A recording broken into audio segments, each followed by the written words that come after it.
Hey, DeChera here with Girls Living for God, and today we get a special treat as I get to go behind the scenes of this really sweet couple, Clint and Amy, just a week before their wedding. They're about to record their love story inside, and what I'm most excited about is that Amy's agreed to answer a few questions I have for her afterwards, and you definitely don't want to miss these answers. So let's go ahead inside, meet Clint and Amy, and then have a little chat.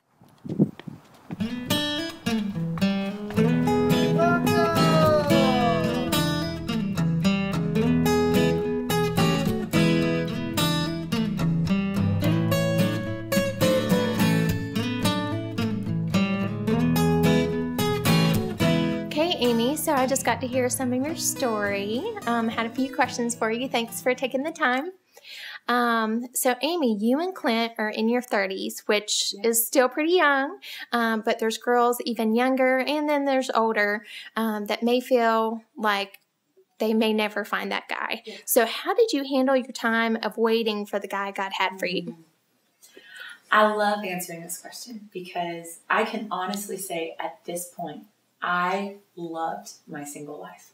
And I was thinking about it just a couple of days ago because I'm headed into marriage, I'm not there yet, but I'm like 6 days away.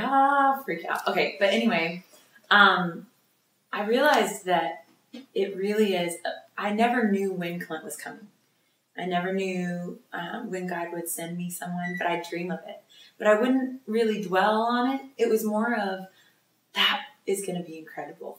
But what does God have me doing right now? Because God obviously doesn't think that that's what's most important right now.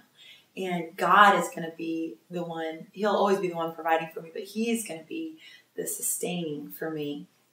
And so it was like this fun adventure of trust. Like, God, do I trust you? And I just was speaking recently, and one of the lessons that I learned was about trust. And I started out by saying, what is it that you feel like you're lacking?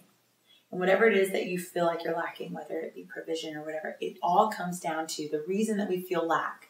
If we have the riches of Christ and the fullness of His Spirit, if we know who God is and we're growing in that relationship, there is nothing that we lack. It says we can do all things through Christ who strengthens us. So there's nothing lacking in what we can do. There's nothing lacking in what we have. He clothes even the flowers of the field. Like, why would you worry if He can do that? About even the clothes you wear or the food you eat. Usually our worries are like, jobs and everything like that, but we have clothes, we have food. But He was saying, even those, you don't even need to worry about those provisions. And then just so many things that we have in Christ, the riches of His inheritance and the fellowship of the saints and just the people that we have around us, of His body. And so if we have all that, why would we lack? And the only conclusion I came to was trust. There's an issue of trust in my life. I don't trust God to be who He says He is. I don't trust God's provision, and I don't trust God's timing. And I don't trust that God's going to do what He said. And so if we look at God's track record, it's 100% right. And if we realize that what He's really wanting for us is what's best for us, which I hated hearing that. Like, oh, whatever God has is best. Well, do I trust that? Because if so, then I'm going to live fully in whatever season I'm in.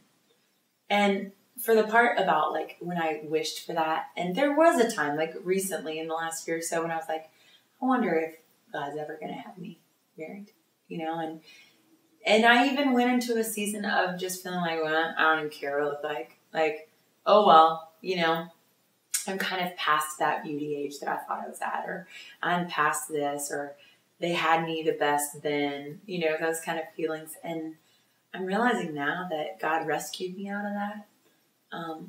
But the true rescue was me going, God, I want to serve you with all that I have. And one of the main things that I would always keep in my mind is, if I knew that God was going to send the man that I was to marry in 3 months, what would I do in these 3 months? And then I'd try to live like that, expecting that surprise.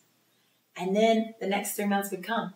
And I'd be like, what if God brought him in 3 months? What do I want to do with these 3 months?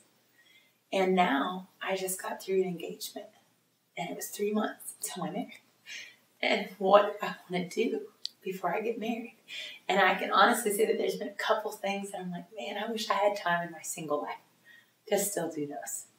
And so I'm not talking from, wow, I'm married. Yeah, it's okay to wait. No, I'm talking as a single person still.